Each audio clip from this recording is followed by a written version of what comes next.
Hello and welcome. Welcome to the Red Pill, the show where we talk about mysteries, alternative history, and the so-called conspiracy theories that very often they end up to be confirmation theories. Tonight, we talk about the USAID, that stands for the United Charity of America. I believe the US is the greatest country in the world, but of course there are problems. Homelessness, poverty, addiction, criminal activities. We know that America has massive internal issues. Last time I got robbed, it was in LA. So we have infrastructure problems, national debt. Hold on, hold on. You said last time you got robbed, so you've been robbed multiple multiple I'm times. from Brazil. In Brazil, Okay. in the city that I come from, Mike, in Rio de Janeiro, it's a very rough city. So if you were not robbed yourself, you know Favelas somebody that's been robbed. in So the it's barrios, like, what is that? in the barrios, Um, the yeah, it's like in the favelas. slums, favelas, Yeah. correct. So that's very common. I've been robbed, but the last time, before that, it was in de Janeiro, but the latest time, and I hope the last one, was in LA. So we have problems. That's what I'm saying. But I want to ask you guys the following. Why is America's responsibility to fund developing countries? Why do we need to send money and help international countries? I think that's a good question. And it can be argued, many different ways. It can be argued that it's our responsibility because for them in a lot of ways, people would argue that we cause a lot of the issues that are overseas with political unrest. We meddle a lot in different foreign affairs and things like that. Others could say, just from a point of view of we have a lot as Americans, that we should share that with less fortunate.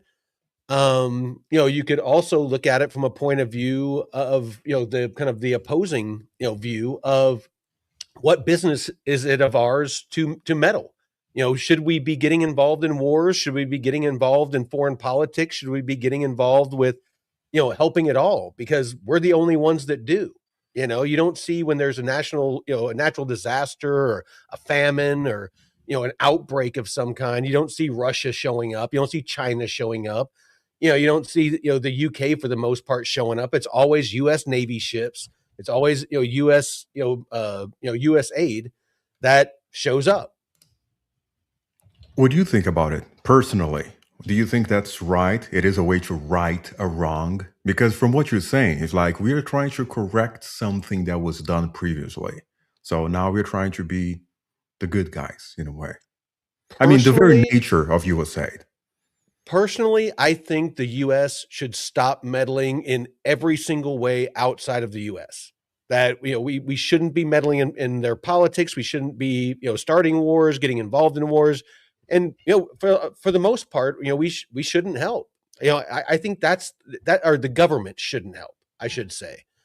I think that it's better served, the people that we mean to help, and the people. Let me bring David up, and the people that, let's find it. There we go. Hi. Um, I think it's more efficient if private entities manage those funds and and manage that help. I don't think it's our government.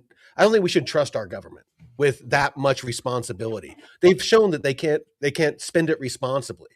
I mean, look at everything that Doge found, with USAID, with all of it. It's, I was telling you before we went live, me and Drew did a black site, like years ago, before Doge and before all of that. And I showed the receipts. I showed the paper trail of where US taxpayer dollars was going to organizations. I wish I could find the graphic. Where? Um, Where did it go? it went to organizations. I'm trying to remember a couple of the names, but they are, and you can probably Google it or use AI. But a couple of them are run by ex-Weather Underground, like the senior members of the Weather Underground. And I don't know if That's you remember horrible. them, but from the '60s, they they were a terrorist, a left-leaning terrorist group here in the U.S. They did a bunch of armed robberies. They ended up getting a couple of them got caught doing an armored car robbery. They did a bunch of pipe bombings and stuff like that. But now they're running these NGOs that was getting tax dollars, and they were routing it to BLM and Antifa groups during the riots. I showed the paper trail for it. Mike, sometimes you just got to commit an armed robbery or two, man. Don't worry about it. Because equality, because equality. You got to help support the children. You got to buy kids for the kids. You got to buy some chickens and some turkeys. Well, you guys discuss, because I'm actually gonna look it up, because I hate saying things and not citing my sources. I will tell you what I found out. I was doing a little prep for the show, and I found something very interesting. I will tell you what caught my attention. It is a fact that it was government money that funded a lot of jazz music in the 60s. So Miles Davis, Ella Fitzgerald, Louis Armstrong, they were sent to Europe. And there is even a name for the program. I think it was called Jazz Ambassadors. It was funded by the CIA. It was funded by the CIA. And I myself, I love jazz music. I love jazz music. And I thought, well, it's not wrong to love jazz. But it's like, oh my God, that's kind of tainted. I've been played. It was like a bunch of money to change and in a way manipulate people. That's propaganda in a way. So maybe that's what's happening with rap music right now. Yes. Well, there's a lot of evidence to point to that, because I think it was January of 2025. I mean, that's my favorite part of the story.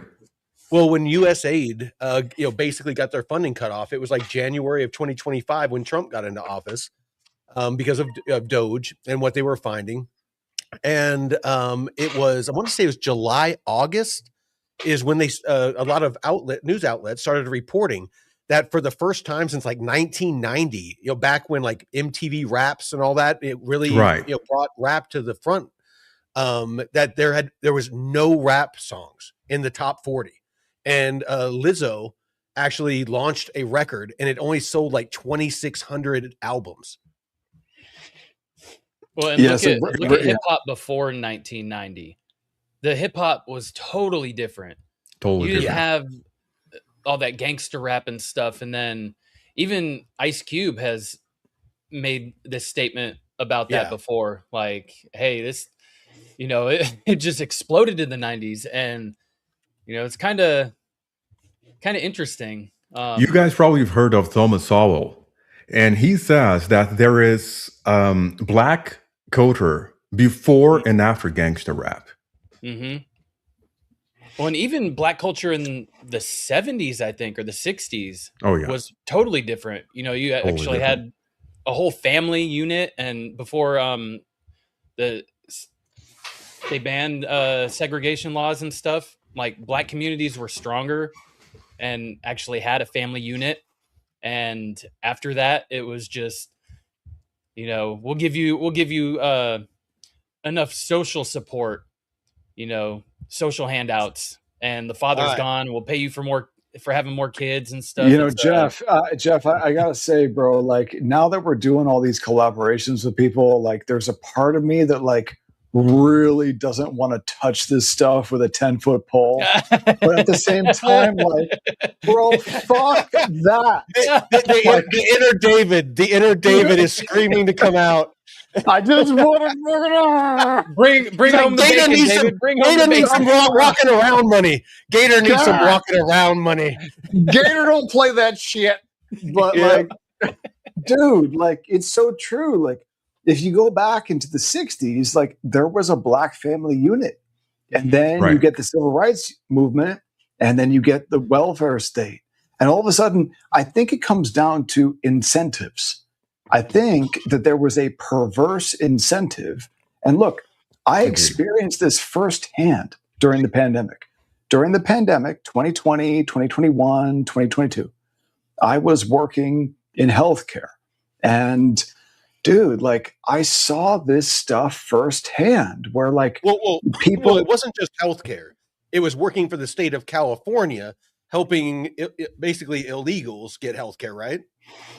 It wasn't just that. It wasn't just that. Like my Spanish skills are good enough to where like I was able to work at a Spanish speaking program. And at that Spanish speaking program, we had, I think there was like 25 beds there. And they were all illegals from Central America, all of them. Mm-hmm. And, you know, these people, like, number one, did not have a legal right to be in the country. Number two, were benefiting to the tune of $6,000 a month just for the bed. And then when you talk about like the benefits that they were receiving for healthcare, like we're talking about like, you know, people who were on death's door getting, you know, hepatitis C treatments that were $15,000 a month. You know, you name it, HIV treatments, 15, 20 grand a month. Like, dude, like crazy sums of money that were being spent on people who had never in their lives paid a tax dollar ever. Okay. And well, then, but it wasn't just that though. Oh, go ahead. It was a lot more than that, man. Like, so, and it wasn't just black people. It was mostly black people though, who would come to me in my office and they would say, I just had another child. Where's my check? And it was like, you know, the welfare state is such a perverse incentive that I think it destroyed the black family unit. I think that black people in the country were really harmed by the welfare state. I would tend to agree, but it's not just them. And I know from personal experience, I was raised for a lot of years by a single mom that was on welfare. And I watched, you know, because I lived in a trailer park, and there's a lot of people, you know, that are on welfare in trailer parks. Go figure. But of those people, I watched multi-generational welfare. So, you know, one single mom or one, you know, couple that was on welfare, they would pop out, you know, 2, 3, 4, 5, 6 kids or whatever, because they got more money for every kid that they got. Right. And they would, a lot of those kids would grow up to also be on welfare. So it like propagated. It's kind of that idiocracy thing, you know, at the very beginning of Idiocracy with that, you know, freaking family tree that pops up. But one thing that I did notice, and something that, you know, full disclosure, my mom would do with her boyfriend is they would take the old food stamps, you know, the paper ones. They would take the old food stamps, and there was all kinds of food stamp scams. And they would go and buy expensive shit like T-bone steaks and stuff like that. And on the receipt, it didn't say that you paid with food stamps. So you could turn around, go back in, return them, and get cash back. And that's how they would get cash to go party. And so it's the same thing now. There is, just on a much grander scale now. Absolutely, but I'm just painting a picture that it's, you know, it's not just one race. It's not, you know, it's not. It affects everybody. And yes, there needs to be a social safety net. I get that, but there needs to be a cutoff. It can't be a lifetime, you know, benefit and multi-generational where you and all your offspring and all their offspring, it's not sustainable. We're looking at it. Let me paint the picture from the opposite side. Okay. So I grew up in a very wealthy household. Now, he likes money. I like the money. You got some money? Let me get that money. I like the money. Money is good. Yeah. But like, dude, here's the thing though, from the opposite perspective, right? Like growing up in a wealthy household, like I entered the workforce for the first time in my life. I'd only ever built businesses. None of them ever really succeeded. But like, that's all I did was try and try and try again and fail and fail and fail again. Kept trying, nothing worked. I entered the workforce, right, for the first time in my life. And all of a sudden I'm making like, you know, I'm making 50 grand a year living in California. So like, I can't even afford barely to have a room. Okay. And I can't qualify for the programs that these people that I'm serving get for nothing. Yeah. How does that make you feel? when you know that you're being taxed and you can't get the benefits that people who do nothing but do drugs all day qualify for. Like, that's fucked up, man. And so I realized that it was actually in California anyway, it was a better deal. If you're making less than 50 or 60K a year in California, it's probably more than that now.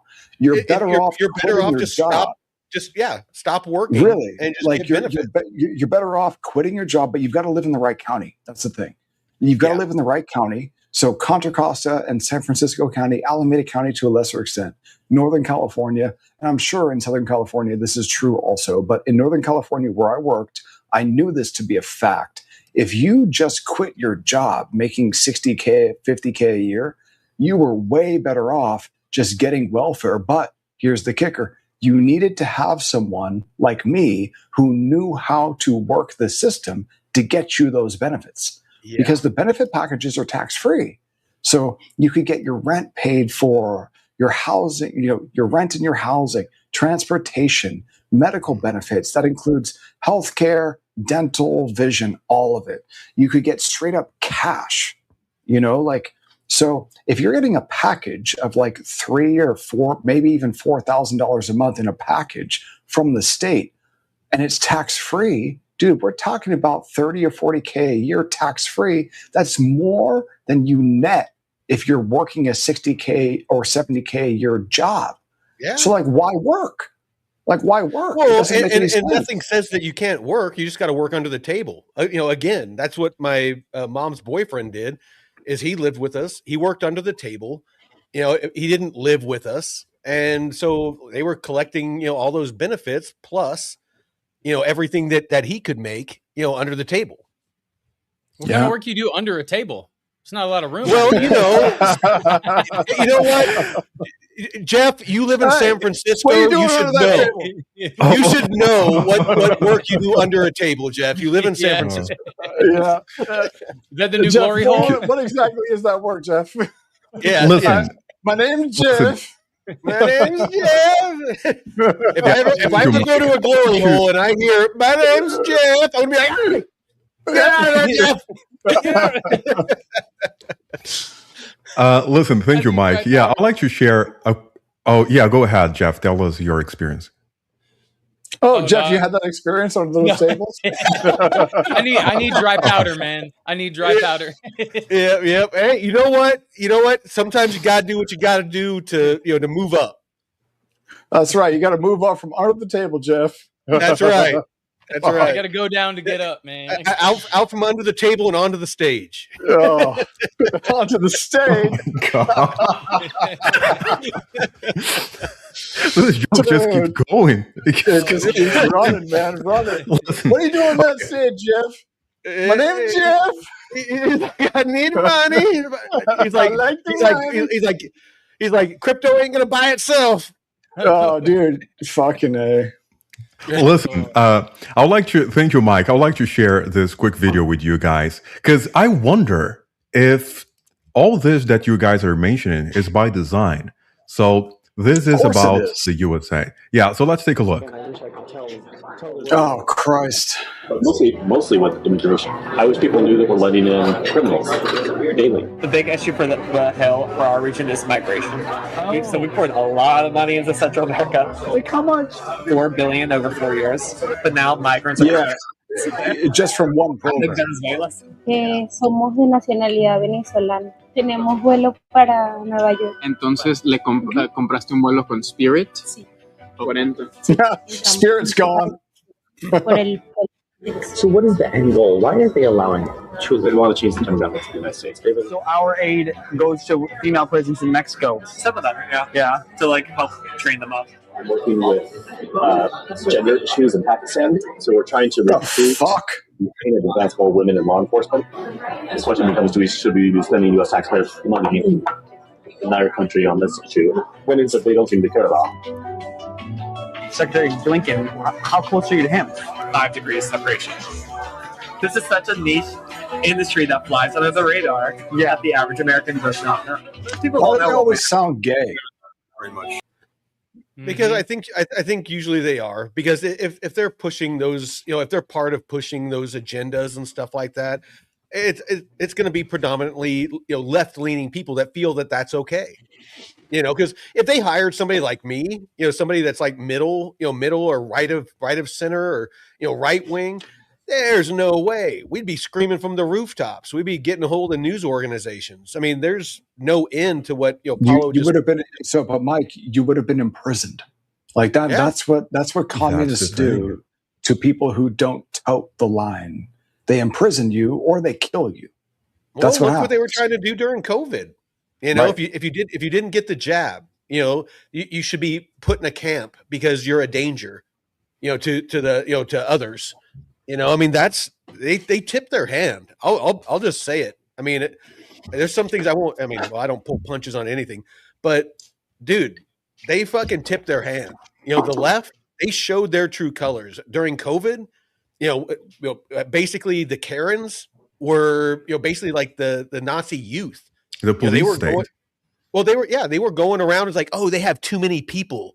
They're having a party over at their house. They had too many people. I mean, that's exactly the shit that was going on in Nazi Germany. Like, oh, they have Jews. They have Jews in their house.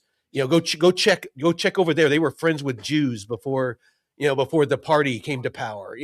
Right. Shit like that. And isn't that by design? Like all the propaganda that they've been feeding him. I mean, they had a bunch of polls, and went out and interviewed people, and people were proudly saying, yeah, if people don't get the jab, they deserve. There were some celebrities that were saying that Jimmy Kimmel, Stephen Colbert. I think it was Arnold Schwarzenegger even. He did. Yes. I mean, dude, like there were so many people during the pandemic that exposed themselves as straight up pieces of shit.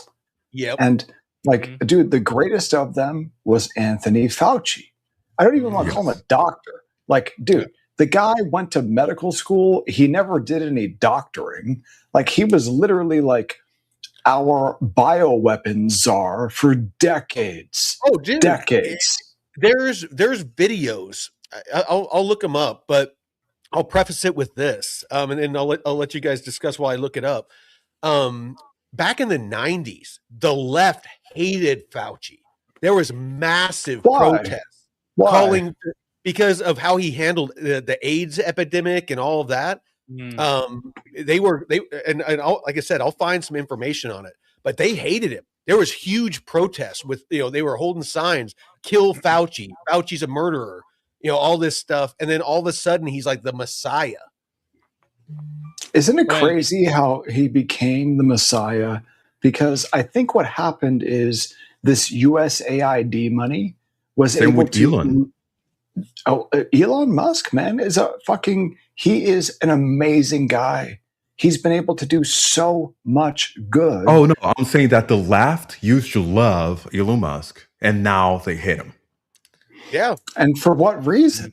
What? Because all of a sudden he decided, I'm not going to go down your rabbit trail of evil communism, man. Yeah. I'm not going to do it.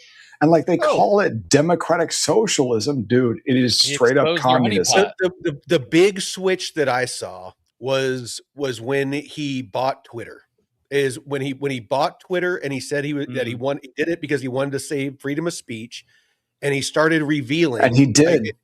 He started revealing that all the emails where the U.S. government was telling him to deplatform and censor and do all that stuff. He started revealing that, and the visceral just started growing on the left for Elon Musk.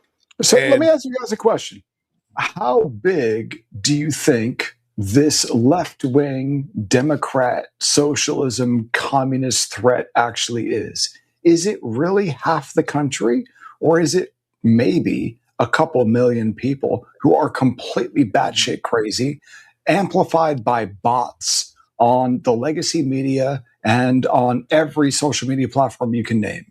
Like, is it really like that there's half the country, or that it's actually just a couple million people, maybe, who are just amplified by fake voices? I think it's more young people, because I see a lot of the older Democrats who aren't about the socialist stuff. Like I know, who is it? Stephen A. Smith. He's a sports caster and stuff, and he's been doing a political show where he has people on both sides come on and debate, and he'll interview certain people. He had Rand Paul on recently, but he even calls out the Democratic Socialists, and he's like, this is crazy. Call them that.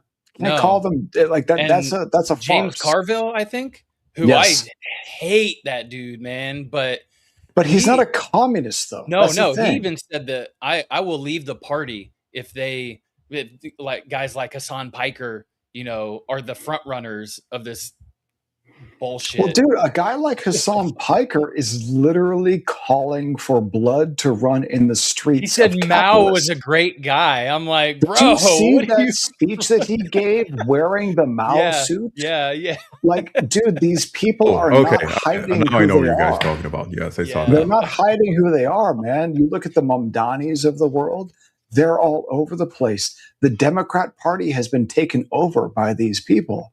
These people are evil. And most of them, they're not even Americans, dude. No. Like, Mamdani is literally a Muslim Ugandan communist. A wealthy. His family was rich. Yeah. And what about Uganda?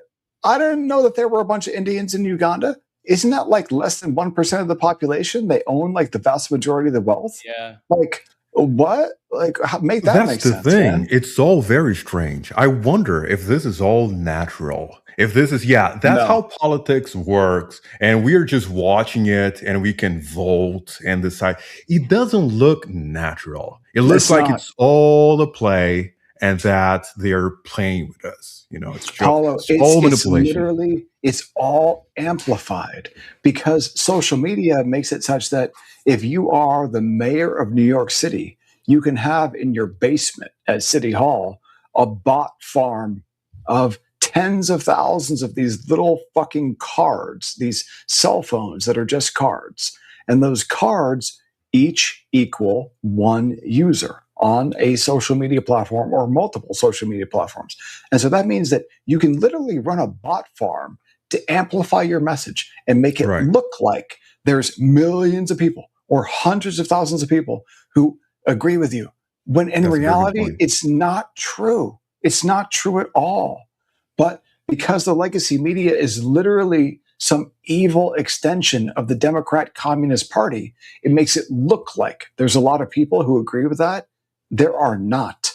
There are not. I think most people have more in common with each other than you might want to accept.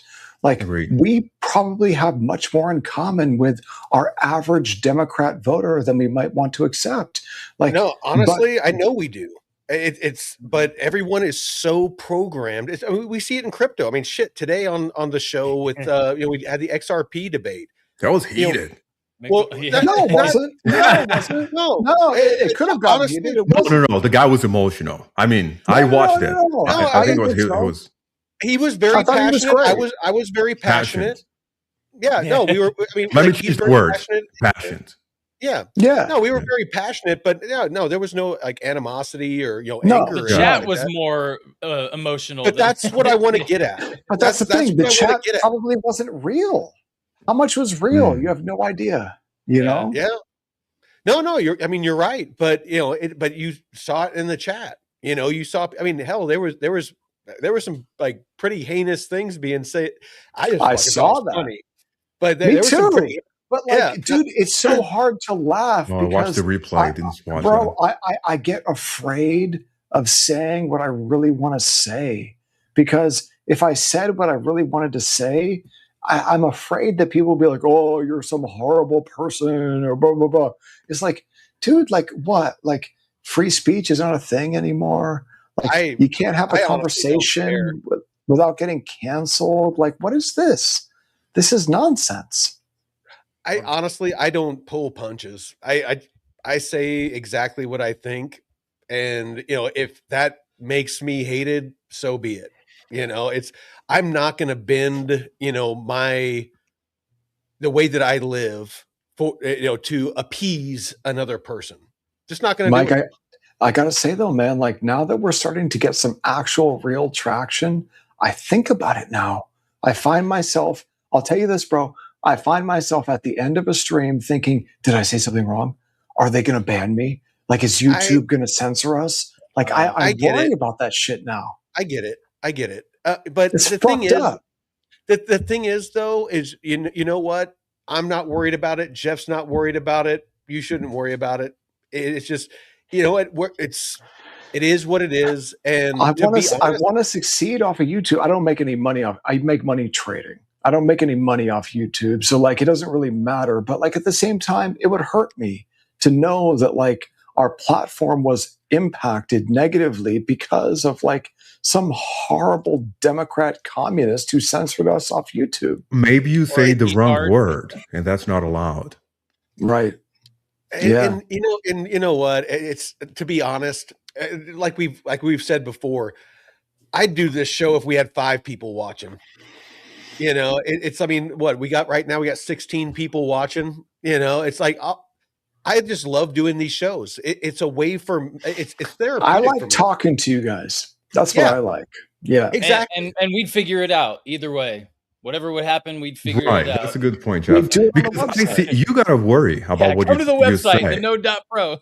That's the thing, because you got to worry about what you say on YouTube. Because depending on what you say, you might be banned from YouTube, and that's it. Yeah. And then where are you going to go?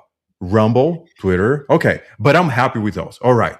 But the main player, you're not going to get the traction. YouTube. You're not going to get the value. That's what I'm saying. There's no real competitor to YouTube. There's no real competitor to YouTube. And dude, YouTube is run by an Indian. Regardless of who it's run by. Not allowed to say that, David. I don't care. I don't care who it's run by. I care about people that respect the founding morals that this country was built on. You know, just the founding documents, freedom of speech, freedom of religion, freedom, right to bear arms, just all of it, the due process, not having the government being more powerful than the people, that type of, vibe, because I mean, they just got done overthrowing, the largest superpower in the world at the time. They were a bunch of farmers, fur trappers and drunkards, for the most part. They were the sounds great. Dude, they were the dredges of society that knew they had no chance to, rise, from their current station where they were at. And so they did whatever they had to do to get over to the America. And Mike, it was started based off of a 2% tax on fucking tea. And it's like, now it almost makes everybody look like a cuck these days. Straight up faggots, man. Like, well, and look at the ages that they were too. They weren't old. They were mostly under 25? 20, 21, 22. Yeah. They were pretty much and nowadays, people are like, oh, pay your fair share. And it's like, motherfucker, suck my dick. What the fuck are you talking about? Had a job? Talking about? If you as an individual want to take your money that you earned and give it to some organization that you believe in, whatever that is, it's just like crypto. Like we talked about with crypto. What is that noise? It's an airplane. It's an airplane. Like that whistle of a bomb dropping. So no, but it's like, if you want to take your money and you want to donate to whatever it is, I don't care what it is. If you want to donate to BLM, if you want to donate to the KKK, whatever, that is your fucking business and none of my business. But our tax dollars should not be used for stuff like that. So let me ask you this, David. And we shouldn't be paying taxes on a lot of shit that we're paying taxes on. We shouldn't be paying taxes, period. Well, and since when should I have to get a license, pay for a license to be able to operate a vehicle that I pay for? There's so many things that we pay for the right, or the privilege to be able to do. Property taxes on a house my house is paid off. Why the fuck am I paying the government property taxes? It's a scam. It's a scam. So they can send your money so they can send your money to Ghana and or Pakistan for a transgender opera. Or gender studies. Gender it's equality. Completely retarded, dude. It's some type of horrible scam. The entire thing. Oh, and that word retarded. The people that take offense to that, you are retarded. So calling somebody retarded isn't saying that they're mentally disabled. Like an actual person that has mental retardation. A retard is somebody that is perfectly capable, fully functioning, but chooses to be an idiot. It's like calling someone a bundle of sticks. Yeah. Like a little bundle of sticks. That's not what that means, man. Faggot. Never heard of that. Okay, faggot. A little bundle of sticks. Like, so. I've heard of a cigarette in the UK. Right. They call a cigarette a fag. Yeah. Right. So look, bundle of sticks is a faggot. Dude, to me, that word faggot means someone who's lame. Like, it doesn't mean gay. It has nothing to do with their sexual status. It just means like, I don't like that person sucks. That's all it means. It has nothing to do with sexual status. But for some reason, it's become used to describe a sexual status. And also, for some reason, that's a horrible thing to say. Like, dude, fucking get over it. Fucking get over it. It's I miss the old school gays that I grew up with. Because my mom had like a bunch of friends that were gay, and I hung out with them all the time, and they were a riot. It was literally. Have you ever watched that movie, The Birdcage? No. Like with Robin Williams, dude, you got to watch it. It's fucking hilarious. But that's basically what these gay guys that I grew up around were like. Is they were all very successful, very flamboyant, just comical, and they were always drinking wine and just having these cocktail parties and stuff like that. Yeah, but it's like there's a bunch of words that you can't say. No, and there's a bunch of words that you must say. A lot of them are pissed about a lot of the shit that's going on now, because a lot of them were just like, we just want to be left the fuck alone. We just don't want people telling us who we can love and marry and live with. Now you got this transgender shit, which is literally straight up grooming, dude. Well, like it's evil. That's what they're pissed about. That's what David, I'm laughing because last show I remember I asked you lived in California, now you live in Florida, and what is the difference? And maybe you don't remember your answer, but you said the level of faggotry.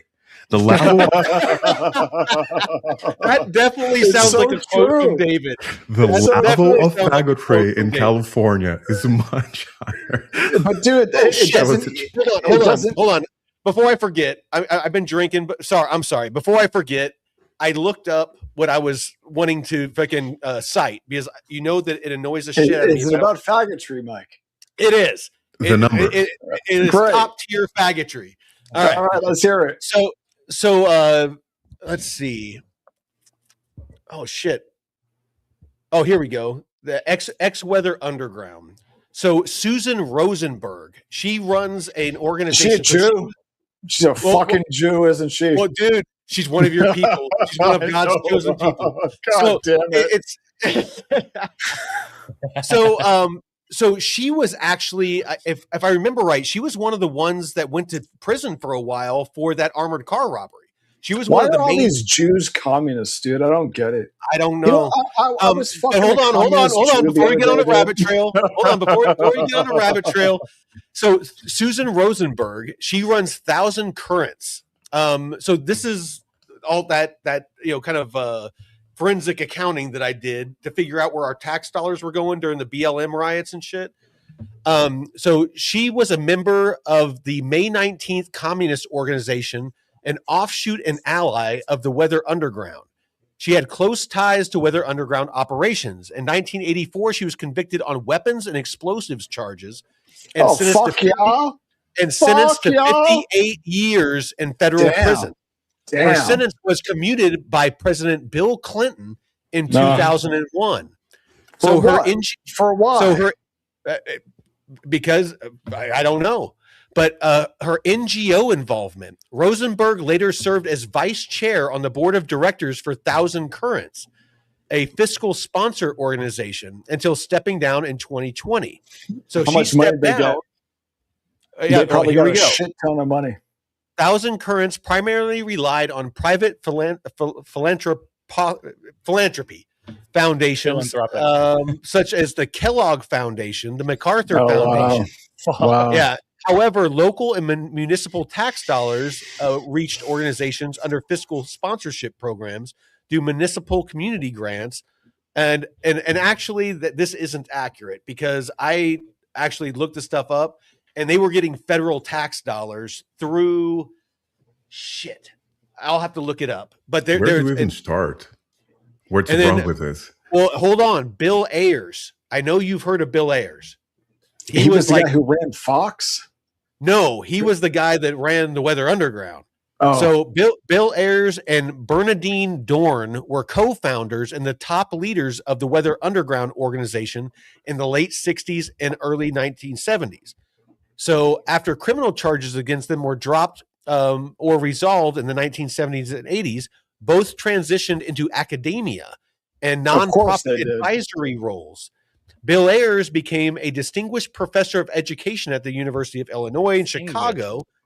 In this capacity, he co-founded the Chicago Annenberg Challenge in 1995, a school reform initiative, received $49 million in funding. Bernadine Dorn served as a clinical associate professor at Northwestern University. So basically, these two organizations, and then Bill Ayers was running another group, another NGO that was getting money during the BLM riots and was funneling money, to those organizations. Because remember all those rumors that there was like pallets of bricks being dropped off, and there was all this funding. Oh, dude, they were like a lot of the people that were getting arrested by a couple of people that got arrested by police that were in the black pajamas and all that were the not Antifa. They were finding communications gear on them, like high end communications gear that was and like jammers and jammers. And so they were able. So it was very, very organized. It was very well orchestrated. Yeah, but I mean, dude, these people all come from academia. They were either straight up communists who had like terrorist plots and got sent to prison. And then all of a sudden, they get out of prison and get a shit ton of money. She gave Clinton that Lewinsky treatment. Under the table. Yeah, under the table. Call back. Oh my God! What was the topic of today's call? The USAID. That's the question. Yeah, that's what I want to ask you, David. Why do you think the United States of America needs to send money abroad to help different countries? Because none of it goes to help the country. It's all a scam. It's all a fraud. It's all money laundering. All of it. Yep. Maybe 0.5% goes to buy fucking like HIV treatments or something, and then even then you got to ask yourself, why the fuck are we paying for HIV treatment in Africa? There are people here in the United States who need that shit. Like, why are we paying for that shit in Africa? Well, we need regime change so we can say dictate what goes on in other countries. Dude, it's literally all a fraud. Our tax dollars. There's a reason why the Pentagon hasn't passed an audit in like 7 years. There's a reason why we haven't gotten any confirmation that there's any gold in Fort Knox. There's a reason why that they got rid of Doge. There's a reason that there's absolutely no transparency to the U.S. budget. There's a reason why they can print money at will with a keystroke. There's a reason why all of this is set up this way. There's zero transparency, zero accountability. And the reason is because it's total corruption, and it's all a fucking house of cards. They don't work for us. That's why a lot of us got into crypto, is we're sick of it. We don't want to be tethered to the U.S. government and the U.S. dollar. I want to be invested in something that is going to have value, even if the dollar does something like it did in So Mike, you know how we're always talking about the names of protocols, like Dromos being the gateway to the underworld. Overnight finance, as in your money. Bring Aerodrome into this. Do not bring Aerodrome into this. Okay, let me talk about a base chain protocol. Fucking overnight finance, as in your money disappeared overnight. I know what you mean. Fucking black hole, as in like your money disappeared into the black hole. Barochain. A barochain. You're on the barochain. What about Tether? as in your money is tethered to the fucking evil. Like you're tethered. Let me play this real quick. So those of you that don't know, this was in 1984. This is a gentleman that defected from Russia, a KGB agent, and basically Yuri lining out. Bezmenov. Yeah, the guy is prophetic. I played this before, and the guy is prophetic. Listen to this and tell me if it doesn't perfectly line up with everything that has happened. This is 42 years ago. But listen. Mr. Bezmenov was born in 1939 in a suburb of Moscow. He was the son of a high-ranking Soviet Army officer. He was educated in the elite schools inside the Soviet Union and became an expert in Indian culture and Indian languages. He had an outstanding career with Novosti, which was and still is, I should say, the press arm or the press agency of the Soviet Union. It turns out that this is also a front for the KGB. He escaped to the West in 1970 after becoming totally disgusted with the Soviet system, and he did this at great risk to his life. He certainly is one of the world's outstanding experts on the subject of Soviet propaganda and disinformation and active measures. Well, you spoke several times before about ideological subversion. That is a phrase that I'm afraid some Americans don't fully understand. When the Soviets use the phrase ideological subversion, what do they mean by it? Ideological subversion is the slow process which we call either ideological subversion or active measures, активные мероприятия in the language of the KGB, or psychological warfare. What it basically means is to change the perception of reality of every American to such an extent that despite of the abundance of information, no one is able to come to sensible conclusions in the interests of defending themselves, their families, their community, and their country. It's a great brainwashing process which goes very slow, and it's divided in 4 basic stages. The first one being demoralization. It takes from 15 to 20 years to demoralize a nation. Why that many years? Because this is the minimum number of years which requires to educate one generation of students in the country of your enemy, exposed to the ideology of the enemy. In other words, Marxism-Leninism ideology is being pumped into the soft heads of at least 3 generations of American students without being challenged or counterbalanced by the basic values of Americanism, American patriotism. The demoralization process in the United States is basically completed already. For the last 25 years, actually it's overfulfilled because demoralization now reaches such areas where previously not even Comrade Andropov and all his experts would even dream of such a tremendous success. Most of it is done by Americans to Americans, thanks to lack of moral standards. As I mentioned before, exposure to true information does not matter anymore. A person who was demoralized is unable to assess true information. The facts tell nothing to him.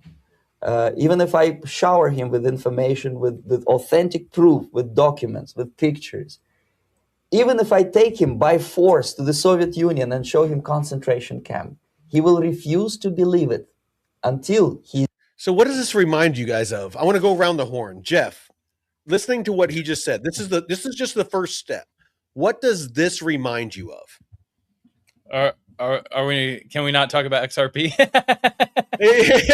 You can talk about, because this is very applicable to that as well. I mean, the Americans have gotten to a point that they're so polarized, and that confirmation bias is so strong on every level, in politics, in investing, in crypto, in almost every aspect of life, that it's you can't ignore what he's saying. This was programmed through multi-generations in our education system. So take it wherever you want. But Jeff, how does this resonate with you?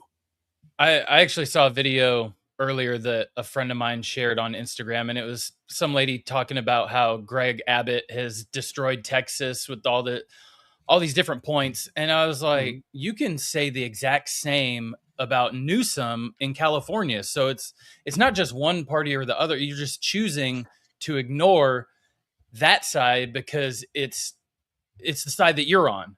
And it's just you disagree with that one, so you're going to point out their flaw. And there's some other girl that, or she's a woman, but she acts like a child.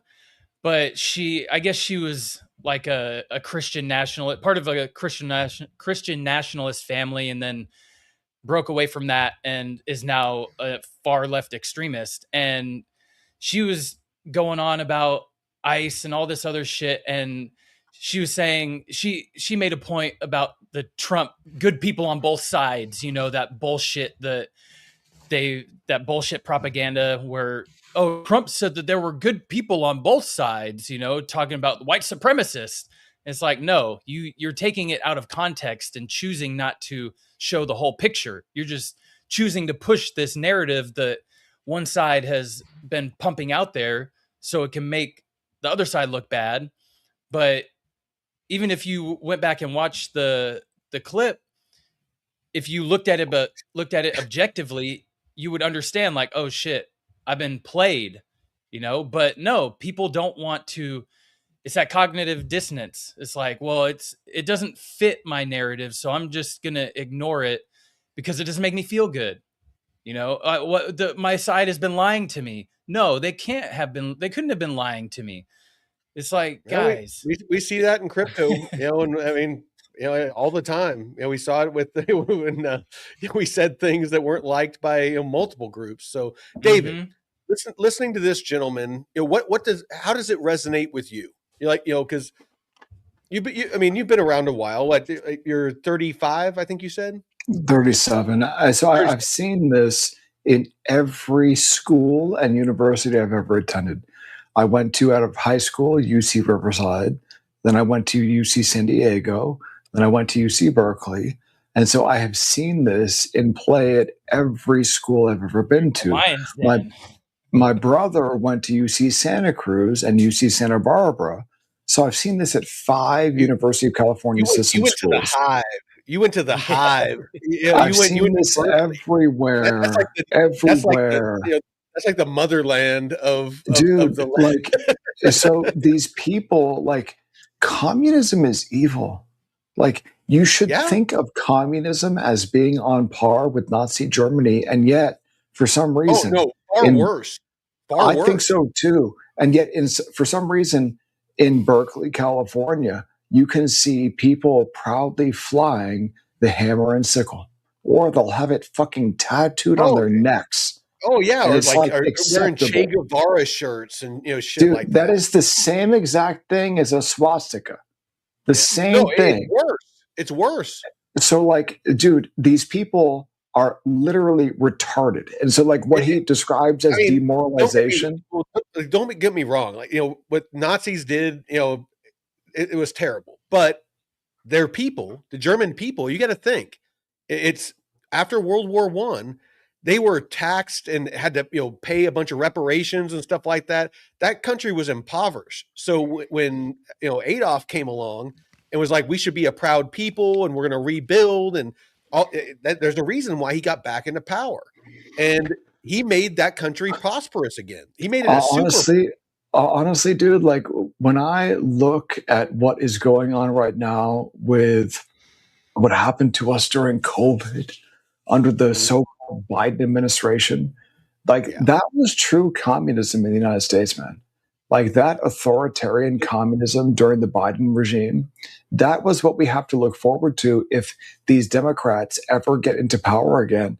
And when you take a look at what these people are professing, they're not even hiding it anymore. These Democrat politicians are coming out straight up and saying, we're communists, we're going to seize your property, we're going to tax everything you own, we're going to dox you so that these fucking lunatics go and kill you in the street. And guess what? We're aligned with Muslims. We're aligned with fucking Islam. And dude, Islam wants to how delusional do you have to be on the left? If you're a feminist and you believe in women's rights and all of that, how can you align with a group that believes that women are inferior because that's what you've been taught from birth. Well, dude, they've been screaming from the rooftops that whole Handmaid's Tale. They've been fucking like flogging themselves and freaking acting like that they're all victims. Dude, based Mike, off this. this shit is so evil. Demoralization. That's what the video's about. It's demoralization. And this Yuri Bezmenov, he is exactly correct. This has been so successful, and it's because of the. Yeah, dude. Like this stuff is so evil. And look, as much as I dislike what Trump did with his fucking meme coin, Trump is literally the only person standing in between us, normal Americans, and straight up communist dictatorship, dude. Like, that's how fucking dire this is. I wish people were smart enough to vote for somebody like Rand Paul or something, just somebody that actually wants to clean up fucking Washington. But let's it's not just Washington; it's all of academia. No, it's permeated, and we'll get into that. But Paulo, I want to get your take. So you immigrated from Brazil, and I don't know exactly where you're at, and you don't need to dox yourself, but North Carolina. Okay. I have a little list here. You asked like the effects of demoralization. So I have a little list like Kamala Harris, Lizzo, gangster rap, Ebonics, American citizenship tests in Spanish, Pride Day celebration, abortion propaganda. It is a felony for you to kill a dog, but not to kill a baby. Yeah. So how is that not demoralizing? Valid. Valid, dude. It's I actually was, and I'm not religious at all. I consider myself agnostic. But I would tend to say that I lean more towards the right and the religious, because the left just doesn't make sense. There's no continuity to their way of thinking. Like you just said, it's a felony to kill an animal, a dog, or even hurt an animal, but you can kill an unborn baby. But it's women's rights, Mike. It's women's rights, feminism. We gotta have birth control pills so we can keep our reproductive right. Like it's like, okay, you don't want a kid, abstain from sex or use birth control. It's like have the guy wear a condom. It's pretty freaking simple. Which is given for free, isn't it? I think there are parts of America that you can get you can walk pill. into a lot of places, like a Planned Parenthood. You can walk in there, and there's usually like a bowl of condoms sitting there. Yeah. So yeah. But all right, let's play another section of this. He's going to receive a kick in his fat bottom. When a military boot crashes his balls, then he will understand, but not before that. That's the tragic of the situation of demoralization. The next stage is destabilization. This time, subverter does not care about your ideas and the patterns of your consumption. Whether you eat junk food and get fat and flabby, doesn't matter anymore. This time, and it takes only from 2 to 5 years to destabilize a nation. It's what matters is essentials: economy, foreign relations, defense systems. And you can see it quite clearly that in some areas, in such sensitive areas as defense and economy, the influence of Marxist-Leninist ideas in the United States is absolutely fantastic. I could never believe it 14 years ago when I landed in this part of the world that the process will go that fast. The next stage, of course, is crisis. It may take only up to 6 weeks to bring a country. And dude, this is from 1984. You can see it in Central Crisis. So, David, we'll start with you this time. So, stage 3, crisis. What have we seen recently? We've seen in the Biden regime people on elite university campuses screaming from the river to the sea, wearing those fucking Palestinian terrorist balaclavas or whatever the fuck around their heads. So, dude, like these Muslims want to kill us. Well, and COVID too. These people want to kill us, okay? They want to fucking enslave and kill us. And yet, you've got white women and white people who profess to be Americans wearing this shit, wearing the garb of terrorist murderers, saying the same shit. Even if it's not that, I have a copy of the Quran. I've read it on one of my deployments, and in it, I mean, I witnessed it. When it comes to homosexuals and gays, stuff like that, they believe that they can be killed, and then you got retards screaming queers for Palestine. This shit is so fucking stupid, dude. I know, and like I said, feminists, and then you start getting into it, and it really speaks volumes to what he was saying back in the 1980s, where it's like this mass, like not reprogramming, it's just a mass programming of whole generations to align with this like whole like subversion of America. I mean, because America was the place. America was the place that you came if you had great ideas. You wanted to start a business, if you wanted to invent something, if you were like a great mind. It was the Rome. Like America was the Rome that of modern times, where you came because you could change your stars. It was kind of what America was advertised to be back during the founding. It was a place where you could start over, and you had a chance because of capitalism. You had a chance to rise from your station. That's why a lot of Indians come here. The caste system is still strong in India. And the Indians come here because of H-1B visas, bro. Well, but the reason that they use those, and they bring their whole fucking families here because of that shit. In India, the caste system is still alive and well, to where they can't rise.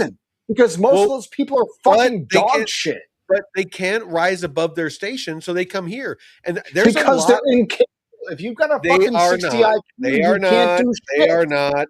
They are not. They are. Look at India. It's a dog shit. There are plenty. I know my godparents are from India, and he is an engineer. He is an engineer, and he is a very intelligent dude. An Indian engineer. It's like the engineers from the majority of them that come to the U.S. and go to college are fucking engineers. What are you talking about? It's bullshit. It's not fucking true. Yes, it is. It's not fucking real, Mike. I have a question for David. Yes, David, do you like Indian food? Not really. I mean, dude, I like fucking I like spicy chicken. Like the curry, the spicy chicken curry. You like tandoori chicken and stuff like that. Yeah, but dude, I don't give a fuck about their food. These people are gross as fuck. They stink. They eat shitty food. They're pieces of shit. Opinion. I don't fucking want them. But they got good food, David. Many of them do stink. I'll say that. Dude, but their country is shit. You know what? Their food is seasoned very well. All around the world, and Americans stink to a lot of other countries. Their country is shit because they are shitty people. No, you're painting a very wide brush. I don't like it. Because it's easy to paint the wide brush. Their fucking country is dog shit. Their biggest import is fucking remittances from the United States from H-1Bs. They shouldn't fucking be here, dude. David, you've never been to India, have you? Or Cypher Rock. I don't agree. Fuck India. I don't agree. But like Vietnam, it's the way that the Viet Cong were able to find U.S. troops in the pitch dark of the jungle. A lot of times with smell. Different. If somebody, when I was in Korea, I can't eat kimchi to this day because I spent a year living in Korea, and kimchi comes out, a lot of garlic, a lot of spices, and it comes out in your sweat. And going to the gym there and just being around it so much, I cannot fucking eat it. Dude, why can't we import Scandinavian white people? What the fuck? Why They are don't we have good importing food. fucking They don't have a Indians? reason. They don't have a reason to come here because their country's Yes, fine. they do. No, it's fucking not. All those Scandinavian countries, they maybe imported not more Muslims. recently. Yeah, we'll probably see an Muslims. influx here in about 5 to 10 years. No, dude, they're gonna fucking die because those Muslims are going to rape and murder them all. The same thing with Western Europe. The same thing. We should not be importing Indians, dude. We shouldn't be importing Africans. We shouldn't be importing Latin Americans. Period. All it takes is discomfort and pain to change a society. And that's we should import white people. God damn it! That whole saying of I always get it wrong. The weak men make hard times make strong men. You know what I'm talking about. But that is what is going to happen. It's a cycle, just like the Bitcoin cycle. Just if you look at anything in nature or in history, everything is a fucking cycle. It's a circle. It's a circle of life. What brings us don't you here think? Getting back to the conspiracy thing. Oh, come on, you guys think? Don't take us out of the groove. Don't make but that's within the question. That's within what we were talking about. Don't you guys think that all these wars? Yeah, he doesn't like you guys anymore. You know, he's done. He hates us. Yeah, he's done. But listen, we tease him so much with Indian food and all that. David, come back! David, come back! Like all the international wars and all this, don't you guys think is all by design? This is all like a big game they're playing. I mean, don't you think like the international wars, all the wars and all the money that is sent abroad is all part of the maintenance of the United States of America as it is? Go ahead, Jeff. I talked a bunch. Go ahead, Jeff. I mean, I think just looking at all this stuff like gangster rap and all these movements that we pushed over in other countries, I mean, it's hard to deny the fact that that's one video I want to share in a little bit. There's a lot of manipulation that's gone on, and even like the whole racism thing. You know, people pushing a racism narrative, and you know, it's a very American thing. I can tell you this as a foreigner. Racism in America, or what people call racism here, is nothing what it is in Brazil. But in Brazil, we'll learn with Americans how to properly be racist against one another. how to properly be racist against one another. Correct. I'm talking about like in Brazil, black people, they don't have their own neighborhoods. In Brazil, black people, they don't have different names. In Brazil, black people don't have stores, clothing stores that they go. In Brazil, you don't have a culture of kind of cars that black people will drive.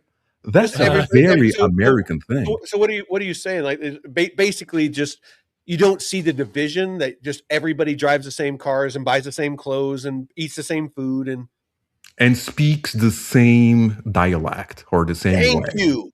That is what the way it used to be in the US. It goes both ways.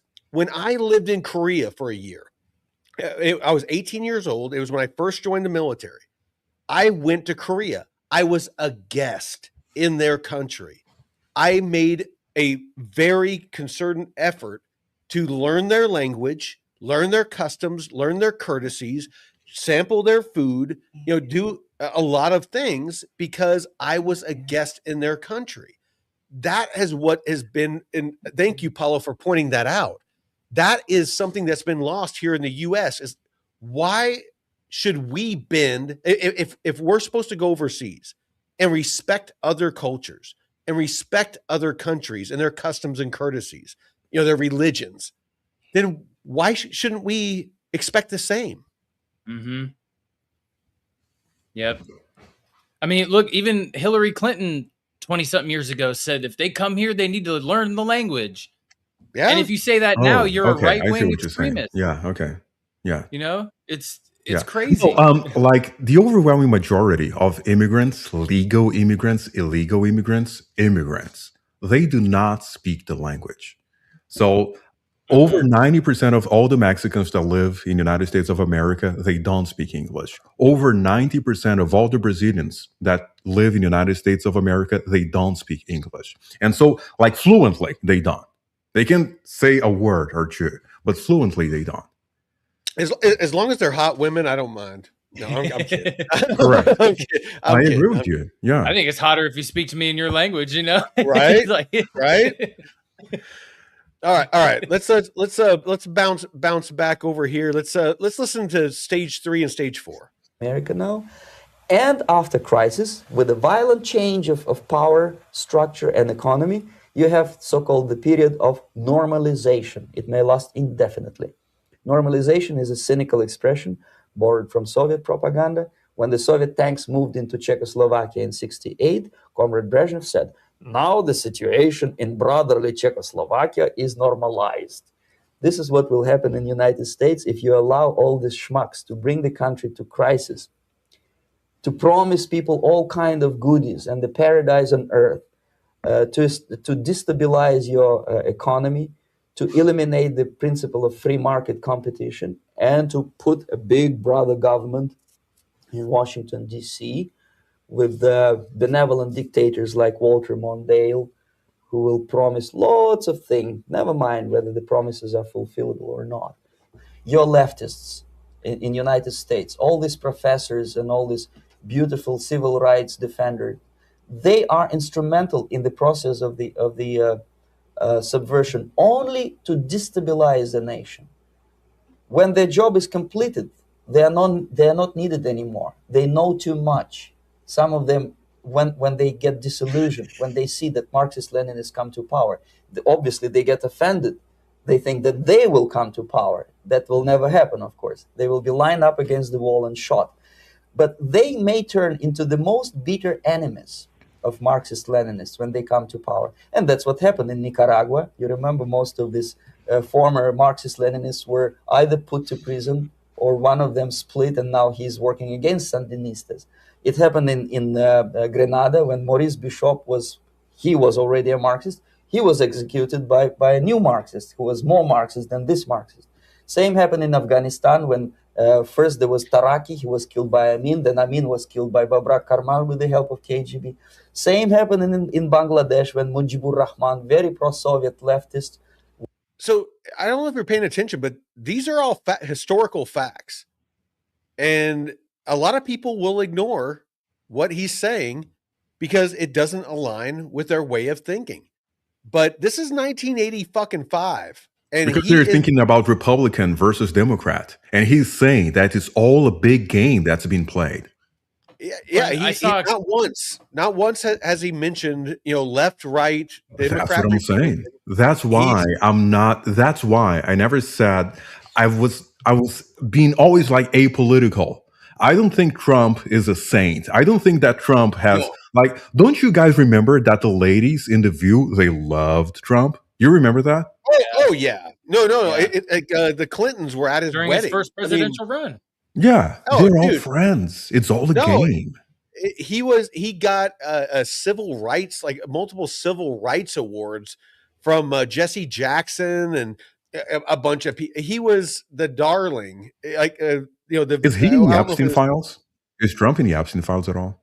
I believe he was mentioned that he was on one of the manifests. Was he friends with Jeffrey Epstein at all? Not that went to the island, but that he was on a manifest on the plane that went somewhere, but it wasn't to the island. But anyway, you're all friends. I think behind closed doors, they're all smoking cigars, drinking scotch, laughing at all of us. Yes.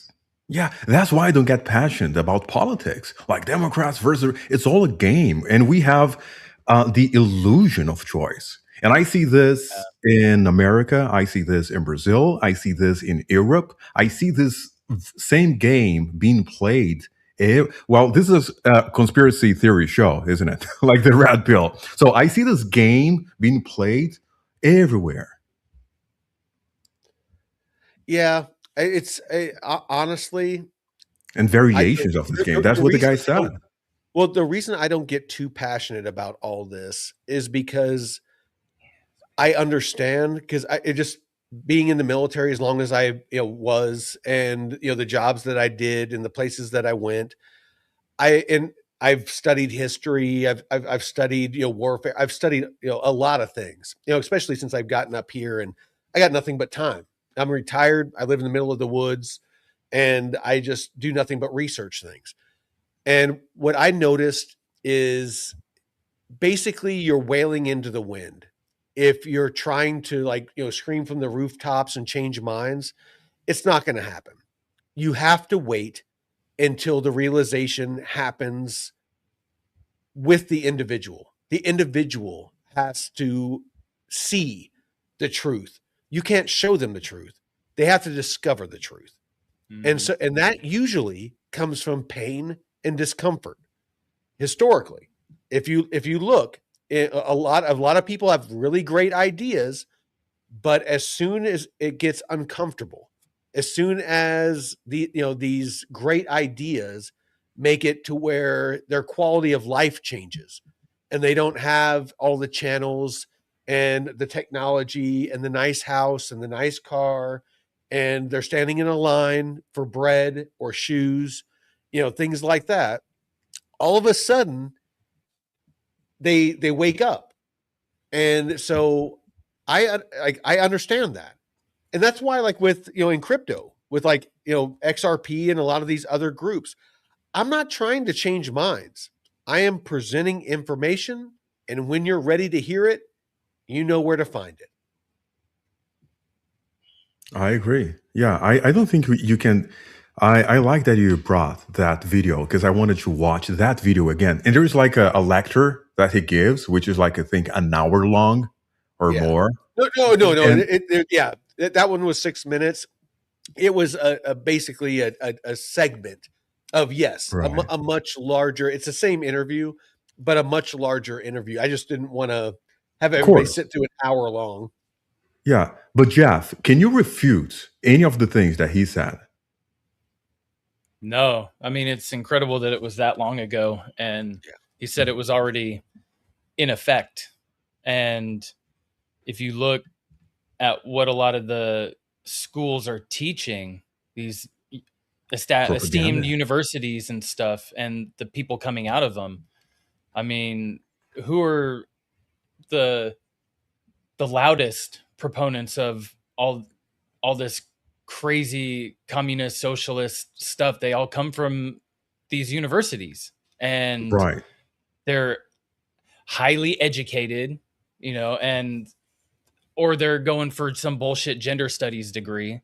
And it's you can tell a lot about somebody from what they went to school to go study, and what school they went to. And especially being here in California, you can't, unfortunately, swing a 1,000-foot pole without hitting nothing but left-wing radicalists, man. And it's sad, because colleges used to be a place for what's called civil discourse. And it might not have seemed like it, but on today's the Node Network show, I debated Mickle, who is a huge bull for XRP. And people have different views on who won that debate, and that's fine. But the root of it all is that colleges used to be a place for civil discourse, where two people were encouraged to have opposing opinions and have to debate those opinions and cite sources, factual data or sources, because otherwise it's just your personal opinion. You cannot debate a feeling. A feeling is very personal. You have to debate universal truths, or what is accepted universal truths at the time, because there's always new discoveries in science and different things. So when you debate something, it has to be fact-based. It can't be speculation. It can't be I think or I feel, because it's valid. You feel that way. That is your reality. That is not everyone's accepted reality. there has to be a universal truth. And so colleges used to encourage that. Now it's, if you don't agree, your grade suffers. Yeah. Yeah. I know that we say that college is, I understand that college is supposed to be that place and that schools are supposed to be a place that you go and learn. But today is nothing but propaganda for the most part. If you're not like engineer or med school or something that's more precise or a practice. Even then. But even then, you have lots of propaganda. Have you guys heard of the Prussian school? No. The Prussian school is how schools started in 1600 or more or so, like a long time ago. And it was to train people to obey, go to factories, and to receive that propaganda that they wanted. So I wonder if universities have ever been a place of something that you actually had a debate. I think that they did, and I'll explain why. And not all. I think mostly Ivy League colleges, they taught, and private colleges, they taught independent thought because those were the children of the elites. They were the ones that were going to be the leaders, the politicians, the ones that shaped society. That makes sense. Everyone else, I think that they were taught to be doctors, to be engineers, to be lawyers, to be servants at high level, but servants. And as time went on, they added all these bullshit degrees that honestly you don't need. And I'm not just talking about gender studies and stuff like that.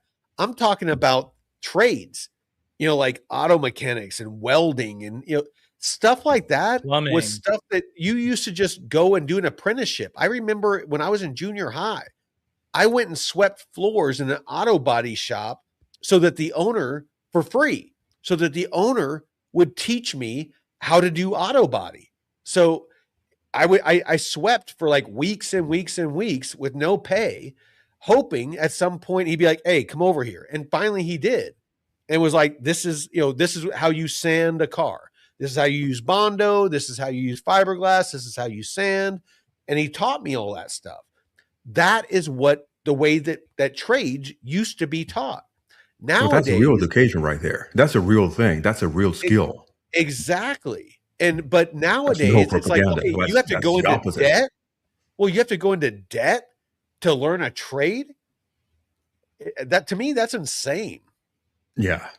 It's all a game. It's all a game. It seems that we are all being played. I just discovered today that jazz music was almost like artificially created and funded to have this American propaganda, is what it seems like. Well, historically, that's not correct. Promoted. Jazz and blues was very much a part of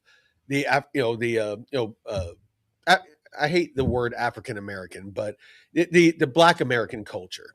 But you are right; it was used to through the CIA to basically try to spread a certain agenda around the globe, or just American propaganda. Because, for example, USAID, I understand. I think it would be very useful and honest to say, hey, this is about the American dream. This is about American propaganda. And we're going to teach people that's why people in China, they want to come to America. That's why I came to America. That's why a lot of people, they want to move here. So that's a net positive for the US dollar, which I would call like the greatest American product that everybody's trading. Everybody's trading the American dollar. Dude, but it is infuriating. I'm sorry, go ahead. No, but there is the perversion of this. There's like more propaganda. I would like to share a video with you guys in a little bit about what they found in the USAID binds. And Jeff, do you have more time, or do you have a hard stop, or? No, you're good. All right, cool. I just want to be sure. All right, go ahead, Paulo. So, but there is the perversion of this propaganda, and they're pushing narratives and so on and so forth. I have here in line, Mike, if you can share this video real quick about what's happening with the funds of USAID. Let's see, add to the stage. There you go. Yeah. There we go. Let me share this with you guys. So I found this big trash pile. All trash. Things that Afghanis don't need. Loads of chairs. This is in Afghanistan. More chairs, some rugs they don't want. What else don't they want in Afghanistan? Gender sensitivity training. USAID Afghans Value Chains Livestock Gender and Youth Team. Oh no. Oh, it's all junk. Terrible. Then again, it could be trying to explain to the Americans they've got their own weird ways of doing things. Let them do it.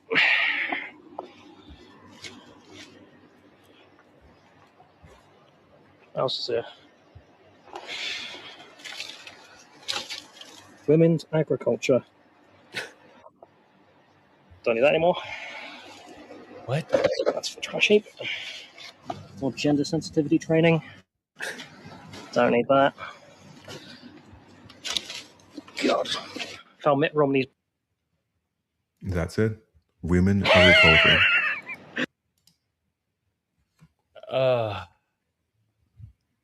How long has that been going on for, man? A long time. So there's a movie called Charlie Murphy's War. Well, there's a movie called Charlie Murphy's War, and it's based on a true Charlie story. Murphy. Is it Charlie? You know what? I might have misspoke there. Sorry. Maybe it was Charlie Murphy. Anyway, there was a politician. Murphy's War. Well, there's a politician in the 80s, 70s or 80s that was a huge partier. So back in the day, freaking U.S. politicians were partiers. Like they were doing coke and they were messing with strippers. They were doing all kinds of crazy stuff. And I know from not firsthand, but secondhand experience. My godfather, my godfather is from India. His name, I won't dox him in case his wife ever sees this. But anyway, it was second hand or third hand. Well, it was before he was married, but he lived in Washington D.C. in Virginia, like outside of D.C. in Virginia, and my dad lived there as well. And he threw some of the best parties in Washington D.C. And so politicians would show up because all the hot women were there. There was all the goodies. All the goodies were there. And so he had politicians that would show up to his parties. And they both of them worked on the metro, the train system, the subway system there, my dad and him. And but anyway, this is stories that he told me. But this guy, I'm going to call him Charlie Murphy, but that's probably not his name. But he, for some reason, he was presented with, this was back when Russia, the USSR. Is that the movie, Mike? Murphy's War? Yes, I believe that's it. Okay. Well, hold on. Those photos were like black and white. It's not that old. It's 1971. No. This movie was like in the early 2000s, something like that. But I believe it might have been called Charlie Murphy's War. Charlie Murphy. But basically, the Afghans were trying to fight the Russians because the Russians were wanting to build a pipeline through Afghanistan. And so they were fighting. So the CIA had gotten involved and was teaching them guerrilla warfare tactics and things like that. Special forces were in there and teaching them guerrilla warfare tactics, improvised explosives. Basically, all the stuff they used against us was stuff that we taught them back in the 80s. And so what he did is he got the U.S. to supply the Afghanis with Stinger missiles because the Hind, the armored helicopter that the Russians used, was basically impervious to anything that they had, because they had these massive, they call them camel guns. They're basically really long muskets, and they wouldn't do anything to a hind. And if they shot at them or pissed them off in any way, the Russians didn't mess around. They would just fly over the nearest village and lay waste to it. So you're saying that he found a way to get Americans to help arm the Afghans? Yes. So anyway. Charlie Wilson's war. Charlie Wilson, thank you. Yeah. Not Charlie Murphy. Got it. Charlie Wilson's war. Thank you. Oh, Tom Hanks. Hey. Yeah, no. It was a great movie, but it's based on a true story. Yeah. Shit. I'll have to watch that, man. Damn. But yeah, super interesting though. But basically he was a huge partier that, kind of had his, coming to Jesus moment where he was like, oh shit, there's people trying to fight the Soviets. There's people that are suffering and dying. I'm going to do something about it. But that goes back to what Paulo was talking about at the beginning of the call. At what point does the U.S. say, not our problem? So let's wrap it up with that. It kind of became our problem because we're arming all those guys now. We've been arming them. We made it our problem. But let's go around the horn. Let's end on that. So Jeff, in your opinion, at what point, should the U.S. Bliss. Thank you. At what point should or should not the U.S. be getting involved in foreign affairs? When people in America are taken care of. It's like you have to look after yourself first before you take care of your family and friends and can support them, because if you're not taken care of, you're not going to have enough in your cup to help other people. And I've told that to my brother, who would neglect himself over, making his kids a priority versus himself. And I'm like, dude, if you get sick because you're not taking care of yourself, then your kids are going to not be supported because you can't be there for them. So we have to take care of our own people first, make sure we have the resources, and people that are flooding in the country, that take resources. I tell my friends this: you let 10 to 20 people come into your house and live there and you support them, you're going to run out of resources really fast. It's the same with America. You let in a ton of people, unvetted or whatever the case may be, without proper support and having the proper resources, it's going to be bad. So make sure that the people here are taken care of before you could go out and help other countries, and don't be wasting tax dollars on bullshit. Make yourself your first priority, and then you can help support others. But even in that case, I don't think we should be funding like you said earlier, the government shouldn't be involved in that funding. Private entities and stuff could be a better way to go, philanthropic ventures. But then even then, at some point, you have people who it's like, oh, my cousin's cousin is running this NGO or this private fund that is gonna do my bidding. But it's better than the government being directly involved. But exactly, it isolates. But basically, from like what you said and what I wrote down as my notes, is help from a position of strength. So we can't help anybody if America is weak. We can't help anybody. But Paulo, what are your thoughts? At same question. Very inspiring words. Yeah, just look, I'll just continue what Jeff was saying. Just look what happened to Spain right now. Mm-hmm. They've been invaded by Moroccans. They've been invaded. That's not natural. That's not organic. They were brought there. That was made. So I like that saying.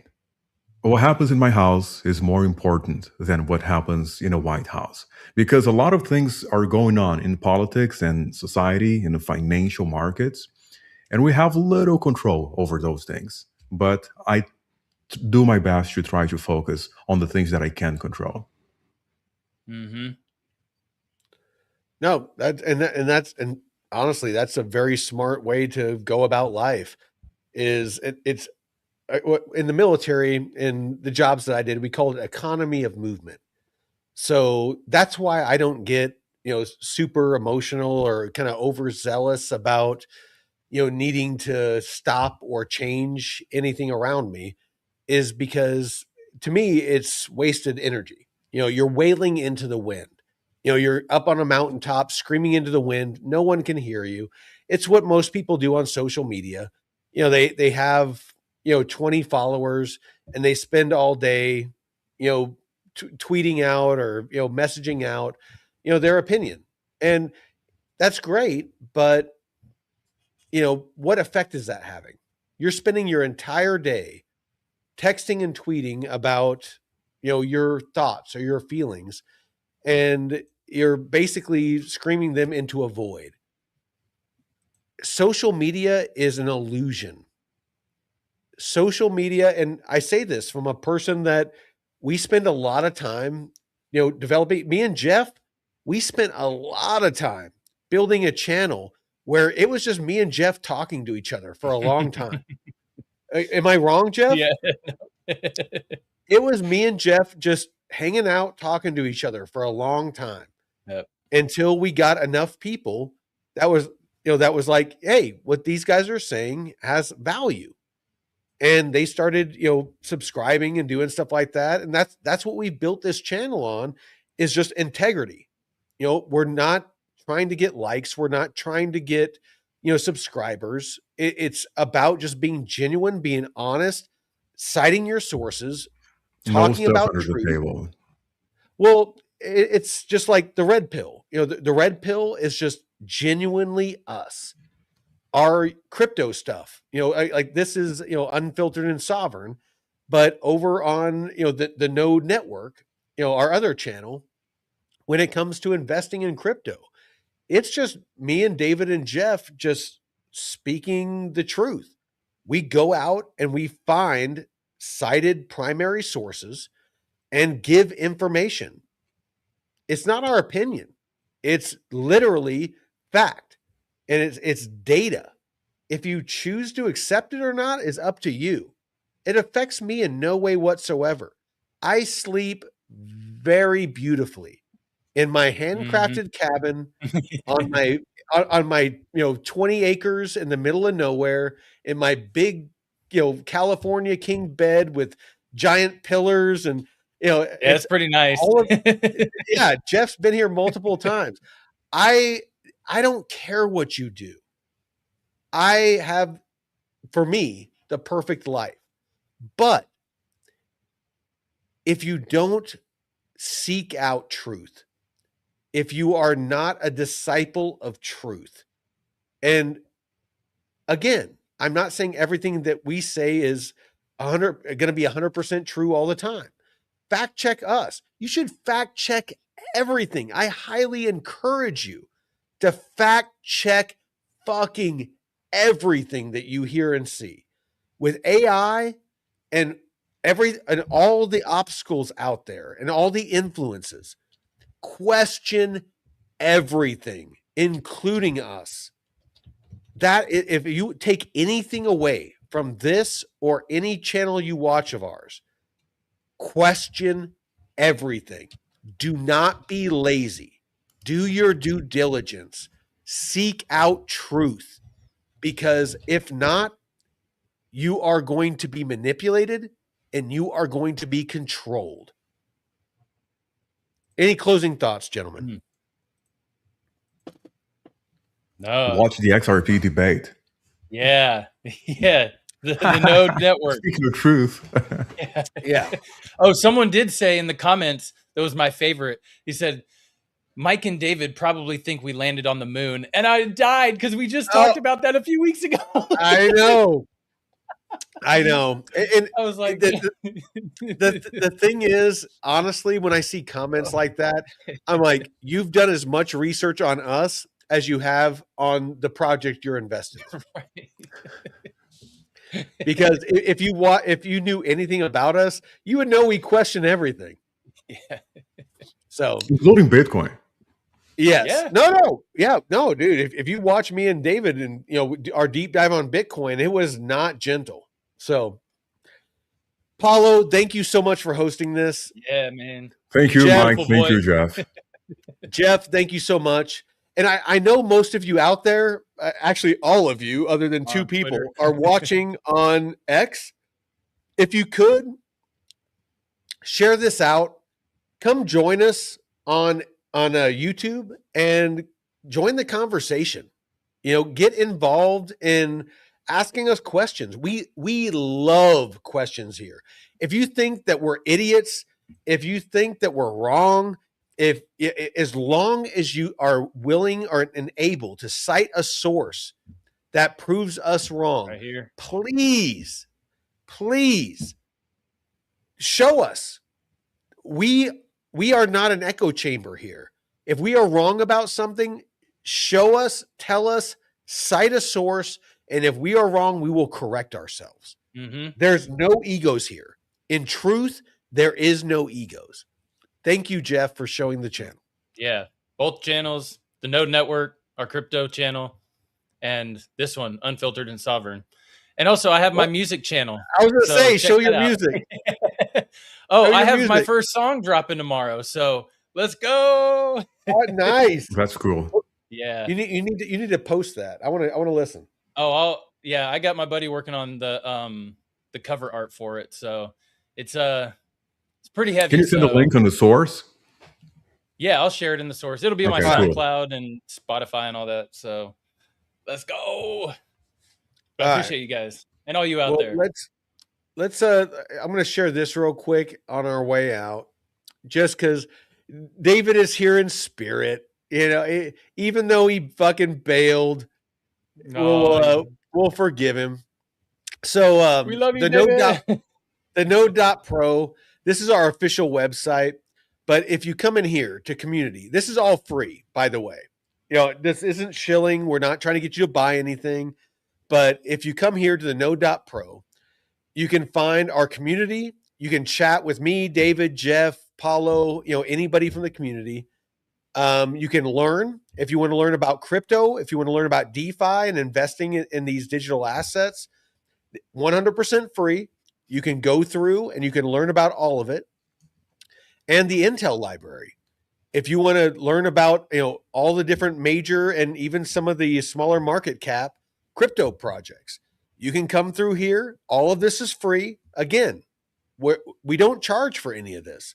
This is us genuinely wanting to help you all. But come in here and you can watch videos, you can watch, you can read through information. And the most important thing, I'm going to show it because it's nails on a chalkboard. Anybody that doesn't do this, if you scroll to the very bottom, after you get past the video and all the freaking shit you can read, after you get past the slide deck with all the different infographics, once you get past the elevator pitch here, go down to the source document, scroll to the bottom, and we cite all of our sources. I cannot stress how important this is. If you are listening to anybody and they're stating something as a statement of fact, demand that they cite their source. And what that means, those of you that don't know, it means that they need to give you, where is it? Where is the universal truth? Where is the place that information resides that is universally accepted, not a personal opinion or feeling? Especially in investing, you need to demand this. Mike, let me say this real quick. My favorite deep dive was that one on DeFi Llama. Like, what is the source of the source? That was pretty much what it was. Like, all this data that we got, that it looks like it's from the source, where does it actually come from? Yes. That was my favorite. I'm glad you pointed that out, because that's important, because we use DeFi Llama all the time. Like, it's scripture. Yes. So, exactly. It's a data aggregator. So if you're not looking at how is that data pulled, What sources is it using to compile that data? Is it corrupted? Is it manipulated? So important in media, in investing, in life, in religion. Question everything. That is what the red pill is about. So thank you, gentlemen. Thank you, Mike. Thank you, Jeff. Appreciate you guys. I know I get passionate. I know I get on rabbit trails, but that's the beauty of the red pill is me drinking one and being a total idiot. So thank you all for joining. Jeff, thank you. David, even though you fucking left, thank you. Paulo, thank you. And all of you that are watching, thank you very much. Till next time, Veteran Crypto out. Peace out.